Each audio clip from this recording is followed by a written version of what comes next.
বর্ণালী দেবী এবং অমলবাবু তাদের মেয়ে শ্রীলেখাকে নিয়ে নতুন ফ্ল্যাটে উঠেছিলেন। যদিও এই নতুন ফ্ল্যাটে আসার কোনো ইচ্ছাই অমলবাবুর ছিল না, কিন্তু স্ত্রী ও মেয়ের কাছে তিনি হার মেনে যান। প্রথম দিন ফ্ল্যাটে আসার পর বর্ণালী দেবী ও শ্রীলেখা খুবই খুশি হয়। বাহ, কি সুন্দর ফ্ল্যাট! এর জন্যই তো আমি সবসময় বাবাকে বলতাম এখানে এসো, না হলে ওই পুরানো 500 বছর আমলের বাড়িতে থেকে থেকে বাবারও যেমন শিকড় গজিয়ে যাচ্ছিল, তেমনি আমারও মনে হচ্ছিল আমি আর ওখান থেকে বেরোতেই পারবো না।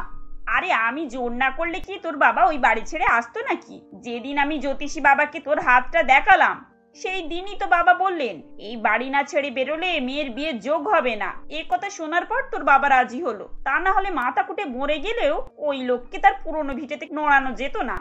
আরে বাবা, আমার ওটা 14 পুরুষের ভিটে, এত সহজে সবকিছু ছেড়ে কি আর আসি? তবে তোমার জ্যোতিষী বাবা যে তোমার মাথায় কি ঢুকিয়েছে কে জানে। দেখো এখানে এসে তোমার মেয়ের কি রাজযোগ হয়। খবরদার, জ্যোতিষী বাবা সম্পর্কে না কিচ্ছু বলবে না বলে দিলাম। বাবা যখন একবার বলেছেন যে এই বাড়ি থেকে মেয়ের বিয়ের ভাগ্য খুলবে, তাহলে এই বাড়ি থেকেই হবে। ঠিক এমনই সময় তাদের নতুন ফ্ল্যাটের কলিং বেল বাজে। বর্ণালী দেবী দরজা খুলে দেখেন সামনে হাসি হাসি মুখ নিয়ে মণিমালা দেবী অর্থাৎ তাদের প্রতিবেশী দাঁড়িয়ে আছেন। নমস্কার দিদি, আপনারা বুঝি আজই এই বাড়িতে এলেন? আমার বাড়ি ওই দুটো বাড়ি ছেড়ে, বলতে গেলে আমি আপনার প্রতিবেশী হব। কয়েকজনের মুখে শুনলাম এই ফ্ল্যাটে নতুন বাসিন্দা এসেছে, তাই একটু আলাপ করতে এলাম, এই আর কি।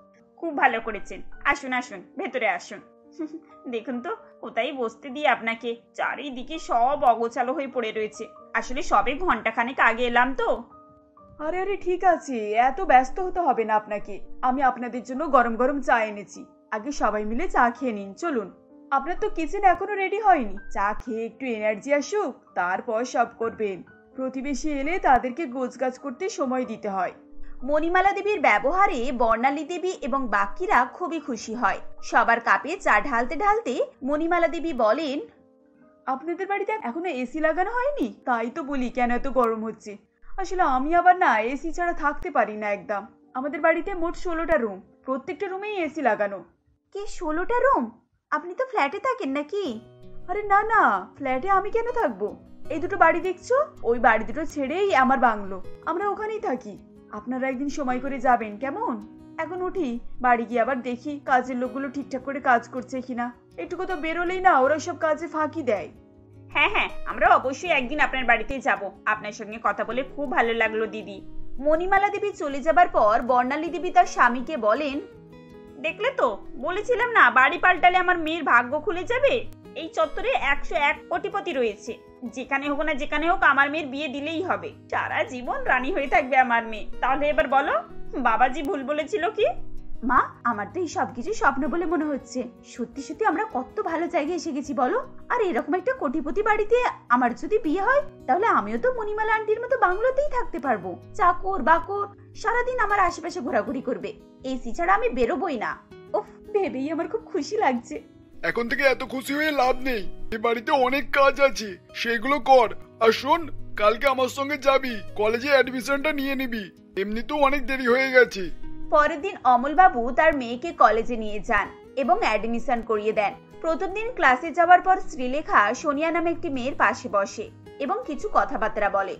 তোমরা আজ প্রথম দিন? ক্লাসে দেখিনি তো আগে? হ্যাঁ, আমি আগে এখানে থাকতাম না, তাই আগে দেখোনি। ও তাই? তাই এখানে কোথায় থাকো? ওই যে নিউ ইন্ডিয়ার পাশে কিয়ারা অ্যাপার্টমেন্ট আছে, ওখানে এসেছি। ও আচ্ছা আচ্ছা, আমি কখনো যাইনি, তবে ওখান থেকে কয়েকজন আমাদের কলেজে পড়াশোনা করে। কিছুক্ষণ পর ক্লাসে প্রীতম নামে একটি ছেলে আসে। তাকে দেখে সোনিয়া বলে, আরে বাপরে, এসে গেছে, এবার মেয়েদের রকম দেখবে, সব পাগল হয়ে যাবে একেবারে। কেন পাগল হয়ে যাবে কেন? আরে সামনে দেখতে পাচ্ছ না, ওই যে ওই ওই ওই ছেলেটা, ওর নাম প্রীতম। তোমায় একটু আগেই বলেছিলাম না, কিয়ারা অ্যাপার্টমেন্টের ওখান থেকে কয়েকজন আমাদের কলেজে পড়াশোনা করে। এই ছেলেটি হলো তোমাদের ওখানকার কোনো একটা বাড়ির ছেলে। সরি, বাড়ি বললে ভুল হবে, কোনো একটা বাংলোর কোটিপতি বাপের একমাত্র ছেলে। মাসে মাসে নতুন নতুন গাড়ি নিয়ে কলেজে আসে। মেয়েরা তো ওর পিছনে হাত ধুয়ে পড়ে আছে একেবারে, তবে ও কাউকে সেরকম ভাবে পাত্তা দেয় না। ও আই সি, ভেরি ইন্টারেস্টিং। সেদিন কলেজ থেকে ফিরে শ্রীলেখা তার মাকে এসব কথা বলে। সবকিছু শুনে বর্ণালী দেবী বলেন, দেখলি তো, আজকে সকালেই বাবাজি আমাকে বলেছিলেন যে আজকে রাতের আগেই তোর বাড়িতে একটা সুখবর যাবে। তুই ওই ছেলেকে একদম হাতছাড়া করবি না, কালকে অবশ্যই ওর সাথে কথা বলবি, বন্ধুত্ব করবি। কিন্তু মা, অত বড় বাড়ির ছেলে ও কি আমার সঙ্গে বন্ধুত্ব করতে চাইবে? আরে বাবা, যত বড় বাড়ির হোক না কেন, শেষমেশ ছেলে তো। কাল থেকে ভালো করে মেকআপ করে আর সুন্দর পোশাক পরে যাবি। এসব সালোয়ার টালোয়ার পরতে হবে না, বুঝলি? ভালো জামা কাপড় পরলে আর সাজলে ছেলেরা এমনিতেই বন্ধুত্ব করতে আসবে। তারপর আমি তোকে কয়েকটা ট্রিক্স দেবো, দেখবি ছেলে তোর হাতের মুঠোই এসে যাবে একেবারে। মেয়েকে কি সব শেখাচ্ছ? এই করেই তো আমার মাথাটা খেয়েছো। এবার মেয়েটারও কি খাবে নাকি? জানি না তোমার ছেলেরও কপাল পুড়বে। মা, দেখলি তো বাবা কেমন করে বলছে? বাবা না সবসময় আমাকে এরকম করে। তুমি বলো, আমার সঙ্গে বিয়ে করে ছেলের কপাল পুড়ে যাবে? তুমি আবার মামুনির সঙ্গে এরকম করে কথা বলছো? তবে কতবার বারণ করেছি না যে এসব কথা ওর সামনে বলবে না। আর তাছাড়া তুমি কি বলতে চাইছোটা কি? তুমি আমার সাথে বিয়ে করে কপাল পুড়িয়েছো? আরে বাবা, তোমরা এত কথাই সিরিয়াস নিচ্ছ কেন? আমি তো শুধু মজা করেছিলাম। শোনো, তোমার এইসব মজা না তুমি তোমার বন্ধু বান্ধব আর আত্মীয় স্বজনদের সঙ্গে করবে। খবরদার, আমার সাথে আর আমার মেয়ের সাথে না এরকম মজা করতে আসবে না। তোমাদের মতো হিটলারদের সঙ্গে কে মজা করতে চাই? যাই বাইরেই দেখি, আজকে আর বাড়িতে চা পাবো বলে মনে হচ্ছে না। এরপর অমলবাবু সেখান থেকে চলে যায়। বর্ণালী দেবী শ্রীলেখাকে বলে, তুই তোর বাবার কথা কিছু মনে করিস না মা। জানিস তো সারা জীবন ওভাবেই কথা বলে। আমি তোকে যা বললাম সেগুলো মাথায় রাখিস। পরের দিন সকালে বর্ণালী দেবীর বাড়িতে আবার মণিমালা দেবী আসে আর বলে, কি ব্যাপার, সেদিন আমার বাড়িতে যেতে বললাম, আপনারা তো কেউ গেলেন না? না না, আসলে মানে সময় করে উঠতে পারছি না তো, তাই। বুঝতেই তো পারছেন, নতুন শিফট হয়েছি, হাজার একটা কাজ। মেয়ে তো সারাদিন কলেজে থাকে আর ওর বাবা অফিসে। আমি একা হাতে কত কি সামলাবো বলুন তো। কেন, আপনার কাজের লোক নেই? 2-3টে কাজের লোক রেখে দিলেই তো হয়। আপনি কেন একা একা এত কিছু করতে যাবেন? এখনকার মানুষ শুধু পার্টি করে আর রিল্যাক্স করে, বাড়ির কাজকর্ম কেউই করে না। হ্যাঁ, সে তো ঠিক আছে, কিন্তু আমার স্বামী আবার আমার হাতে রান্না ছাড়া খাই না। আগেকার যুগের মানুষ তো, ওইসব পুরানো আমলে ধ্যান ধারণা নিয়ে বসে আছে, এজন্যই আর কি। না হলে 2টো কেন, 4টে চাকর রাখা আমাদের কাছে কোনো ব্যাপারই না। তা তো নিশ্চয়ই, আপনারা এই এলাকায় এসেছেন মানে আপনাদের আর্থিক অবস্থা যথেষ্ট ভালো। সে কি আর মুখে বলে বোঝাতে হবে? দেখলেই তো সব বোঝা যায়। তবে যাই বলুন, আপনাদের মতো অত টাকা পয়সার মানুষ আমরা নই, মোটামুটি চলে যাই আর কি। সবই উপরওয়ালার কৃপা। সত্যি বলতে দিদি, এত কিছু আছে না, কিন্তু কোনো জিনিসের অহংকার আমি করি না। আমি তো সারাদিন প্রতিবেশীদের সঙ্গে দেখা করে কথা বলে আর তাদের ভালো মন্দ অবস্থা জিজ্ঞাসা করে এভাবেই হাসি খুশিতে দিন কাটাচ্ছি। একটা ভালো মেয়ে দেখে ছেলেটার বিয়ে দিতে পারলেই আমার সব দায়িত্ব শেষ। আচ্ছা, তাই নাকি? তা আপনার ছেলে কি করে? আমি বলতে চাইছিলাম আর কি, এমনিতেও তো আপনারা কোটিপতি মানুষ, তবে ছেলে কি আলাদা কিছু ব্যবসা করে নাকি? আমাদের বিজনেসের সবকিছুই ছেলের হাতে, পুরোটাই ও দেখাশোনা করে। আমরা তো শুধু বাড়ি থেকে সবকিছুটা মেনটেন করি। তবে ওর পড়াশোনা তো এখনো শেষ হয়নি, এখনো সেন্ট জনস কলেজে পড়াশোনা করে। তাই নাকি? আমার মেয়েও তো ওখানেই পড়ে। আপনার ছেলের নাম কি? আমার ছেলের নাম হচ্ছে প্রীতম, কলেজে সবাই ওকে চেনে। আরে আমার মেয়ে তো কাল কি আপনার ছেলের কথা বলছিল। দেখলেন তো, এখানে আমরা বন্ধু হয়ে গেছি আর ওখানে আমাদের ছেলে মেয়েরা। কালকে অবশ্য ওরা তেমন কথাটা তো বলেনি, তবে আমি তো বলেই দিয়েছি কলেজের সবার সাথে বন্ধুত্ব করবি, পড়াশোনা করতে যাচ্ছিস, নিজের মতো সবসময় একা একা থাকলে হয় নাকি? হ্যাঁ হ্যাঁ, তা তো নিশ্চয়ই। তা আপনার মেয়ের বিয়ে টিয়ের জন্য যোগাযোগ করছেন নাকি? যোগাযোগ তো অনেক দিন ধরেই করছি, কিন্তু সেরকম ভালো পাত্র পাচ্ছি না দিদি। পেলে মেয়েটাকে কি আর বসিয়ে রাখি? তাই তো, দেখুন দিদি, আমি পরিষ্কার কথার মানুষ। আপনার মেয়েকে আমার সেদিন থেকে বেশ ভালোই লেগেছে। আমার ছেলের জন্য আমি এরকমই একটা মেয়ে খুঁজছিলাম। আপনাদের যদি কোনো আপত্তি না থাকে তাহলে আমার ছেলের সঙ্গে আপনার মেয়ের বিয়েটা দিতে চাই। দিদি, আপনি তো আমার মনের কথা বুঝতে পেরে গেছেন একেবারে। আমিও আপনার ছেলের কথা জানার পর থেকে এটাই ভাবছিলাম। আপনার যদি ইচ্ছে থাকে তাহলে আমরা 100% রাজি। বর্ণালী দেবী এবং মণিমালা দেবী তাদের ছেলে এবং মেয়ের বিয়ের কথা পাকা করে নেন। এদিকে কলেজে শ্রীলেখা প্রীতমের সঙ্গে দেখা করে ও বলে, hi, I am Sreelekha, and you? আমার নাম প্রীতম। আমি তো তোমাকে আগে কখনো দেখিনি, নতুন স্টুডেন্ট মনে হচ্ছে। হ্যাঁ, আমি নতুন, আসলে সেরকম কাউকে চিনি না তো। তবে কালকে সোনিয়ার মুখে শুনলাম তুমি নাকি আমাদের এলাকায় থাকো, তাই তোমার সঙ্গে বন্ধুত্ব করতে এলাম। ও তাই নাকি? তাহলে তো তুমি আমার প্রতিবেশী যখন তোমার সঙ্গে তো বন্ধু করতেই হচ্ছে। বলো কি খাবে? এখানে কিন্তু কফিটা খুব ভালোই করে। হ্যাঁ, কফি খেতে পারি। এমন সময় প্রীতমের ফোনে একটি ফোন আসে। সে ফোন রিসিভ করে বলে, হ্যালো, নতুন মডেল এসেছে? হ্যাঁ হ্যাঁ, আমাকে কয়েকটা ছবি পাঠাও তো। আর এটা 1 মাসের বেশি হয়ে গেছে, এটা আর ভালোও লাগছে না। আমি এমনিতেও তোমাকে ফোন করতাম, তুমি ছবিগুলো পাঠাও তো। আমার পছন্দ হলে আমি অর্ডার করে দেবো। প্রীতম ফোন রাখার পর শ্রীলেখা তাকে বলে, তুমি কি আবার নতুন কার কিনছো? এখন যেটা আছে সেটা কি তাহলে? এখন তো আমার কাছে BMW আছে, আগে মার্সিডিজ ছিল, নতুন মডেল এসেছে, বিদেশি কোম্পানি পোর্সে, আর এখানে কারোরই নেই, কয়েক কোটি টাকা দাম। প্রীতমের কথা শুনে শ্রীলেখা অবাক দৃষ্টিতে তার দিকে তাকিয়ে থাকে। তখন প্রীতম বলে, আরে বাবা, এভাবে আমার দিকে তাকিয়ে আছো কেন? আমি কিছুই বলিনি, চলো কফি খেয়ে নাও, ঠান্ডা হয়ে যাচ্ছে। বাড়ি ফিরে এসে শ্রীলেখা তার মাকে প্রীতমের কথা বলে। তখন তিনি বলেন, ওসব ছাড় তো, এমনিতেই আমি আমার কথাটা তোকে না বলে পারছি না। কত কি হয়ে গেছে তুই শুনলে এক্ষুনি আনন্দে চিৎকার করে উঠবি। কি হয়েছে মা? বলবে তো কি হয়েছে? তোর সাথে প্রীতমের বিয়ের কথা আমি ফাইনাল করে দিয়েছি। ওর মা এসেছিল, তুই জানিস ওর মাকে? সেদিন যে মণিমালা দেবী এসেছিল না, সেই হচ্ছে প্রীতমের মা। ওনার সেদিন তোকে দেখে পছন্দ হয়েছে, আজকেই এসে বিয়ের কথা পাকা করে গেল। কি তুমি সত্যি বলছো মা? আমি তো আজকে ভেবেছিলাম প্রীতমের সঙ্গে বন্ধুত্ব করাটা খুব কঠিন হবে। ও এত বড় বাড়ির ছেলে, আমার সাথে দু চারটে কথা বলতে পারে, কিন্তু তার থেকে বেশি কিছুই না। এখন তো দেখছি তুমি বিয়ে ফাইনাল করে দিয়েছো। আজ রাতে তো আমার ঘুমই হবে না। আমি কোটিপতি প্রীতমের ওয়াইফ হতে চলেছি। উফ, কি রোমাঞ্চ! শ্রীলেখা এবং তার মায়ের যেন স্বপ্নের দিন চলছিল। তারা বিশ্বাসই করতে পারছিল না যে মেয়ের এত বড় বাড়িতে বিয়ে ঠিক হয়ে গেছে।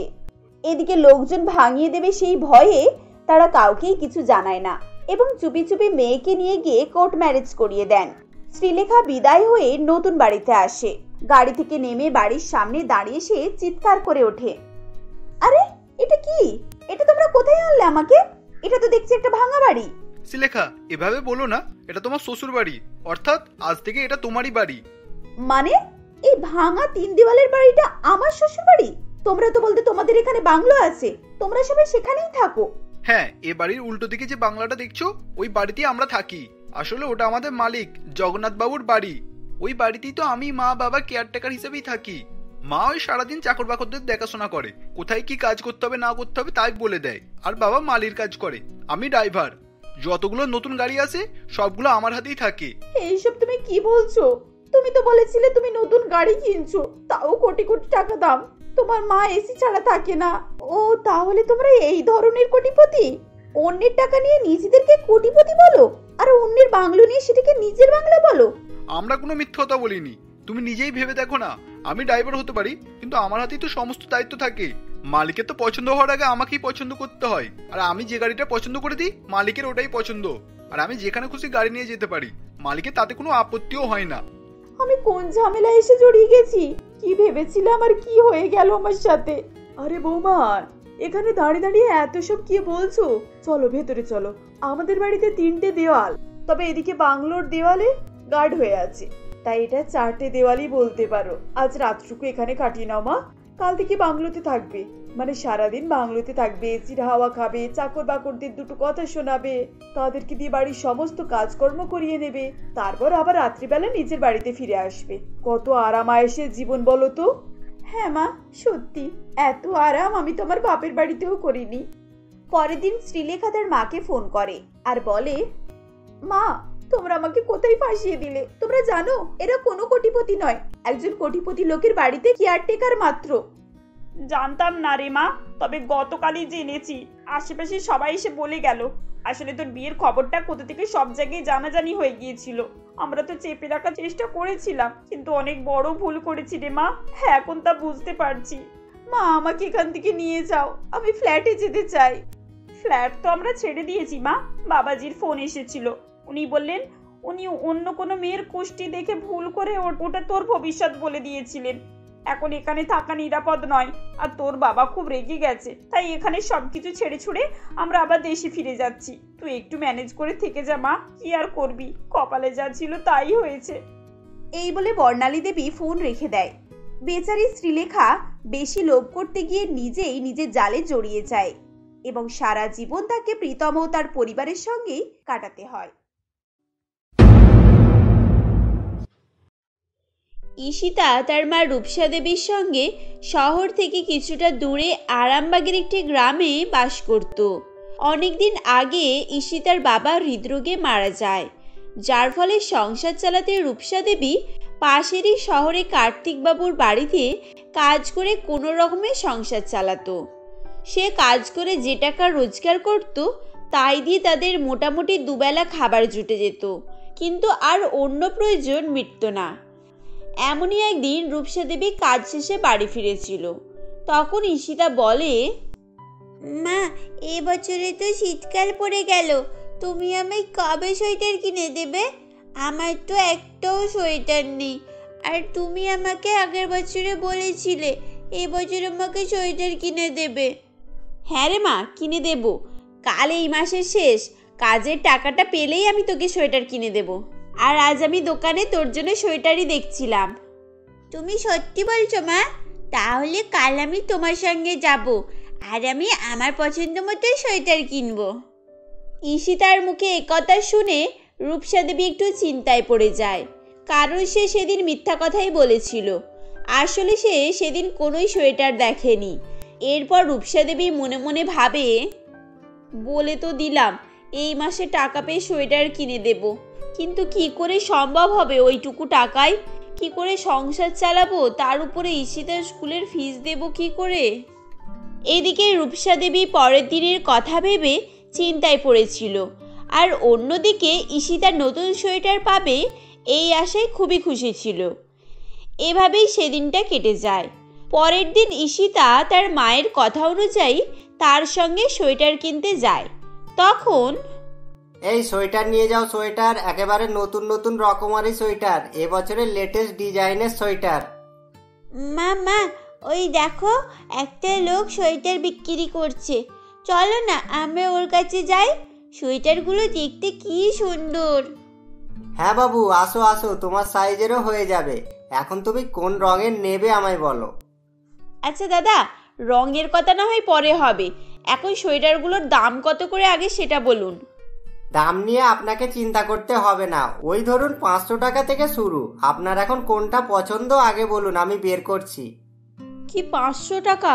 কিন্তু এত টাকা তো এখন আমার কাছে নেই, আমার কাছে মাত্র 200 টাকাই পড়ে আছে, তাও অনেক কষ্টের জমানো টাকা।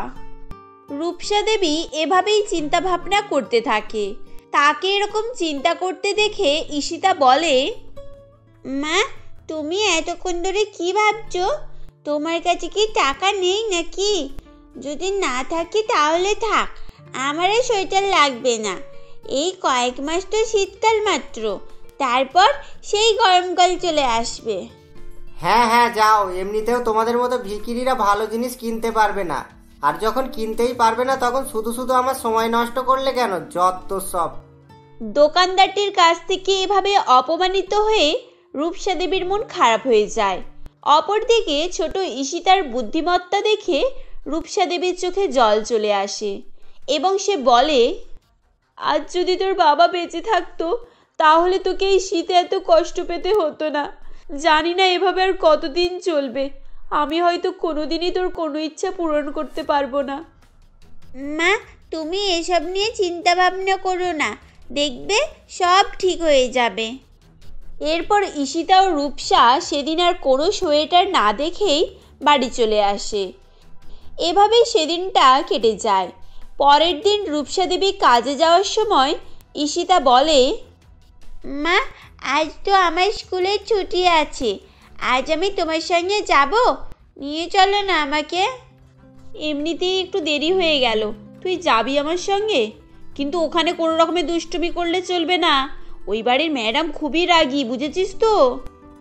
না মা, আমি কোনো রকমের দুষ্টুমি করব না, আমি শুধু তোমার কাছে চুপ করে বসে থাকবো। আচ্ছা ঠিক আছে, চল তাহলে। এরপর ঈশিতা রূপসা দেবীর সঙ্গে কার্তিকবাবুর বাড়িতে যায়। কার্তিকবাবু তার স্ত্রী কল্পনা ও এক মেয়ে রনিতার সঙ্গে বাস করত। কার্তিকবাবু শহরের নামকরা একটি অফিসে চাকরি করত।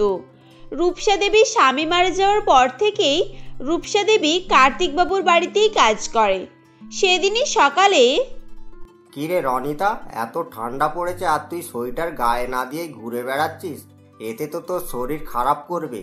যা, গিয়ে আগে সোয়েটার পরে আয়।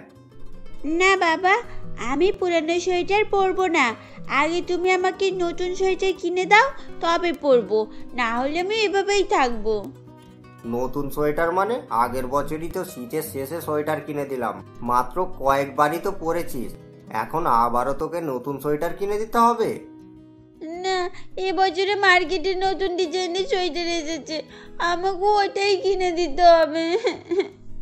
ওহো, তুমি কিনে দাও না, একটাই তো মেয়ে আমাদের, আর একটা সোয়েটারের কি এমন দাম? মা রনিতা, তুই কাঁদিস না, আমি আজই তোকে কিনে দেব। না, এখন কোনো সোয়েটারই কেনা হবে না। আর কল্পনা, তুমি তোমার মেয়েকে মাথায় তোলা বন্ধ করো। একটা মেয়ে বলে যা ইচ্ছা শখ করবে তাই পূরণ করতে হবে নাকি? রাস্তায় গিয়ে দেখো কতজন এই শীতে খালি গায়েতেই রয়েছে, তাদের পরার মতো একটা সোয়েটারও নেই। তুমি ওই রাস্তায় থাকা মানুষদের সঙ্গে আমার মেয়ের তুলনা করছো? আমি কারোর সঙ্গে কারোর তুলনা করছি না, বুঝেছো? আমি শুধু সত্যিটা বলছি। এত বাচ্চা মেয়ের সব জেদ পূরণ করা ভালো নয়। এর ফলে ওরা যখন বড় হবে ওদের চাহিদাও তত বাড়বে, তখন তো সব কিছু দেওয়া সম্ভব নাও হতে পারে। তাদের মধ্যে এই সমস্ত কথাবার্তা চলছিল। ঠিক সেই সময় রূপসা দেবী তার মেয়ে ঈশিতাকে নিয়ে উপস্থিত হয়। এখন তোমার আসার সময় হলো? কটা বাজে এখন? পুরো 10 মিনিট লেট। আরে 10 মিনিটই তো দেরি হয়েছে, এতে সমস্যার কি আছে? যাও, তুমি তোমার কাজে যাও। আর আজ তোমার ম্যাডামের মুড ভালো নেই, বুঝেছো? একটু খারাপই আছে। এরপর রূপসা দেবী তার মেয়ে ঈশিতাকে নিয়ে রান্নাঘরে কাজ করতে চলে যায়। এই যে কল্পনা, দেখো ওইটুকু বাচ্চা মেয়ের গায়ে এই শীতে কোনো সোয়েটার নেই। তুমি এক কাজ করো, আমাদের রনিতার যে সমস্ত পুরাতন সোয়েটারগুলো আছে তুমি বরং রূপসার মেয়েকে দিয়ে দাও, তাহলে ওই বাচ্চা মেয়েটা এই শীতে একটু হলেও স্বস্তি পাবে। না না, কোনো দরকার নেই দেওয়ার। এই ধরনের মানুষদের শীত সহ্য করার ক্ষমতা আছে, ওদের কোনো কষ্ট হয় না, ওরা এভাবেই অভ্যস্ত। কেন, ওরা কি মানুষ নয় নাকি? না এই শীতে ওদের শীত পায় না? তুমি না দাও, আমি নিজেই ওকে দিয়ে আসছি। একটু আগেই তো বলছিল এগুলো পুরাতন হয়ে গেছে, তা এখন এই পুরাতন সোয়েটারগুলো নিয়ে কি করবে? এরপর কার্তিক বাবু রনিতার কিছু পুরানো সোয়েটার নিয়ে ঈশিতার কাছে যায় এবং বলে, এই মেয়ে, তোমার নাম কি? এদিকে আসো। আর তুমি এই শীতে সোয়েটার পরনি কেন? আমার নাম ঈশিতা। আসলে আঙ্কেল, আমার কোনো সোয়েটার নেই তো তাই। হে ঈশ্বর, এই অসহায়দের শীতে কতই না অসুবিধা হয়। এখন একে দেখেই তো বোঝা যাচ্ছে ঠান্ডায় পুরো কাঁপছে। আচ্ছা মা, এই নাও, আজ থেকে এই সোয়েটারগুলো তোমার। তুমি এই শীতে সোয়েটারগুলো পরবে, বুঝেছো? আঙ্কেল, এই সোয়েটারগুলো আমার খুব পছন্দ হয়েছে। মা, এই দেখো, এই সোয়েটারগুলো কি সুন্দর দেখতে, তাই না বলো? হ্যাঁ, সত্যি খুব সুন্দর দেখতে। বাবু, আপনাকে কি বলেছে ধন্যবাদ জানাই, কোনো ভাষাই খুঁজে পাচ্ছি না। আসলে এই কদিন ধরে ঈশিতাকে সোয়েটার কিনে দেওয়ার কথা ভাবছিলাম, কিন্তু টাকার অভাবে কিনে দিতে পারিনি। আরে থাক থাক, এভাবে কাঁদতে হবে না, এটা দেয়া তো আমার কর্তব্য ছিল। আর আশা করছি তোমাদের আর সোয়েটার কিনতে হবে না, এই সোয়েটারেই তোমাদের শীত কেটে যাবে। এভাবেই বলে কার্তিক বাবু সেদিন অফিসের কাজে চলে যায়। তখন কার্তিক বাবুর স্ত্রী কল্পনা দূর থেকে দাঁড়িয়ে সব ব্যাপারটাই লক্ষ্য করছিল। এরপর সে সেখানে এসে বলে, এই মেয়ে, আমার মেয়ে সোয়েটারগুলো পেয়ে খুব আনন্দ হচ্ছে, তাই না? চুপচাপ সোয়েটারগুলো ফেরত দে। তোর সাহস কি করে হয় আমার মেয়ের সোয়েটার নেওয়ার? ওগুলোর কত দাম জানিস? না ম্যাডাম, আসলে স্যার তো সোয়েটারগুলো দিলেন তাই নিলাম। এই একদম চুপ, তোদের মতো ভিখারিদের মতলব আমি ভালো করেই জানি। তোরা শুধু বড়লোকদের বাড়িতে কাজ করার নাম করে আসবি আর সুযোগ বুঝে সবকিছু জিনিস গুছিয়ে নিবি। দা তো একবার বলতেই সোয়েটারগুলো নেওয়ার সাহস কিভাবে পেলি? আর না দিলে হয়তো চুরি করতিস। ম্যাডাম, এভাবে বলবেন না, আমরা গরিব হতে পারি কিন্তু চোর নয়। হ্যাঁ মানছি, আমরা সোয়েটার কিনতে পারিনি, কিন্তু বিশ্বাস করুন চুরি করার কোনো উদ্দেশ্যই ছিল না। তারা যখন কথাবার্তা বলছিল তখন ঈশিতাও সেখানে ছিল, আর তাই সে শেষে থাকতে না পেরে বলে, এ নিন আপনার সোয়েটার, ফেরত নিয়ে নিন, কিন্তু আমার মাকে উল্টোপাল্টা কথা শোনাবেন না। হ্যাঁ নেবই তো, আর তোদের কাল থেকে কাজেও আসতে হবে না, আজ কাজের শেষ টাকা বুঝে নিয়ে চলে যাবি। কল্পনা দেবীর কথা শুনে রূপসা দেবীর মন খারাপ হয়ে যায়, কিন্তু তারও কিছু করার ছিল না। এরপর ঈশিতা সেই সোয়েটারগুলো ফেরত দিয়ে দেয় এবং রূপসা দেবী সমস্ত কাজ মিটিয়ে টাকা বুঝে নিয়ে বাড়ি ফিরে আসে। এভাবেই বেশ কিছু সময় অতিবাহিত হয়ে যায় ও শেষে সন্ধ্যা হয়ে গেলে কার্তিকবাবু অফিস থেকে বাড়ি ফিরে আসে। এবং সে এসে ঈশিতাকে দেওয়া সেই সোয়েটারগুলো সোফায় পড়ে থাকতে দেখে। তখন আরে কল্পনা, এই সোয়েটারগুলো তো আমি ওই বাচ্চা মেয়ে ঈশিতাকে দিয়েছিলাম, তাই এগুলো এখানে পড়ে আছে কেন? ওরা কি এগুলো নিয়ে যেতে ভুলে গিয়েছে নাকি? না, নিয়ে যেতে ভুলে যাবে কেন, বরং চুরি করে বেশি নিয়ে যাচ্ছিল, তাই আমি সব নিয়ে কাজ থেকে তাড়িয়ে দিয়েছি। ভারী একেবারে আদিক্ষেতা, ওসব ভিখারিদের আবার মাথায় তোলে, ওদের যত মাথায় তুলবে তত মাথায় উঠে নাচবে। কল্পনা দেবীর কথা শুনে কার্তিক বাবুর তখনও একটুও বিশ্বাস হয় না, কারণ সে কল্পনাকে আগে থেকেই চিনত। এরপর কার্তিক বাবু তাকে সত্যিটা বলার জন্য জোর করতে থাকে। তখন কল্পনা সমস্ত সত্যি বলে ফেলেছিল, যেটা শুনে কার্তিক বাবু বলে, ছি কল্পনা ছি, তাই বলে তুমি ওইটুকু বাচ্চা মেয়ের কাছ থেকে সোয়েটারগুলো ফেরত নিয়ে নিলে? তোমার মনে কি একটুও দয়া মায়া বলে কিছুই নেই? এই শীতে ওই বাচ্চা আর ওর মায়ের কত কষ্ট হয়, তুমি কি সেটা একটুও অনুভব করেছো? না, আমি বুঝতে পারি না কেন ওরা খালি গায়ে আসার সময় তো ঠিকই আসে, শুধু তোমার সামনে এলেই ঠান্ডা লাগার নাটক করে। ওহ আই অ্যাম সরি, তোমরা বুঝবেই বা কিভাবে? সেভাবে তো কোনোদিন শীত অনুভব করনি। ঠিক আছে, আজ আমি তোমাদেরকে শীত কাকে বলে দেখাবো। এই বলে কার্তিক বাবু কল্পনা দেবীর হাত ধরে দরজার বাইরে বের করে দেয় এবং ভিতর থেকে লক করে দেয়। এটা দেখে কল্পনা বলে, এই, এটা তুমি কি করছো? এত ঠান্ডায় বাইরে বার করে দিচ্ছ কেন? এবারে দেখো এই শীতে সোয়েটার ছাড়া কেমন কষ্ট হয়। কিছুক্ষণ পর কল্পনা বলে, ও বাবা, কি শীত পাচ্ছে! সত্যি আমি বুঝতে পেরেছি এই শীতে সোয়েটার না পরার কষ্টটা। এবার তুমি দরজাটা খোলো, না হলে আমি এই ঠান্ডায় জমে যাব। এরপর কার্তিক বাবু দরজাটা খুলে দেয়। পরের দিন সকালে রূপসা দেবী কাজে আসলে কল্পনা দেবী বলে, আমি কাল তোমার সাথে যা ব্যবহার করেছি তার জন্য লজ্জিত, তুমি আমাকে ক্ষমা করে দাও। না ম্যাডাম, ঠিক আছে, আমি এসব কিছু মনে করি না। এ নাও, এই সোয়েটারগুলো তোমার মেয়েকে দেবে, আর এ নাও আরও কয়েকটা সোয়েটার আছে, এগুলো এই ঠান্ডায় তুমি পরবে। এরপর রূপসা দেবী খুশি মনে সেগুলো নিয়ে নেয় এবং তারা কার্তিক বাবু তথা কল্পনা দেবীকেও ধন্যবাদ জানাতে থাকে। এটা দেখে কল্পনা দেবীও সেদিন খুবই খুশি হয়ে যায় ও সে অসহায়কে সাহায্য করার আনন্দ উপলব্ধি করতে থাকে। বন্ধুরা, আমাদের চারপাশেও এরকম অনেকজনই অসহায় মানুষ আছে, যাদেরকে সাহায্য করলে হয়তো তারাও রূপসা দেবীর মতো এভাবেই খুশি হবে। তাই তোমরা যতটা পারবে এই শীতে অসহায়দেরকে সাহায্য করার চেষ্টা করবে। আর কারা কারা সাহায্য করেছো অবশ্যই কমেন্ট করে জানাবে। ধন্যবাদ।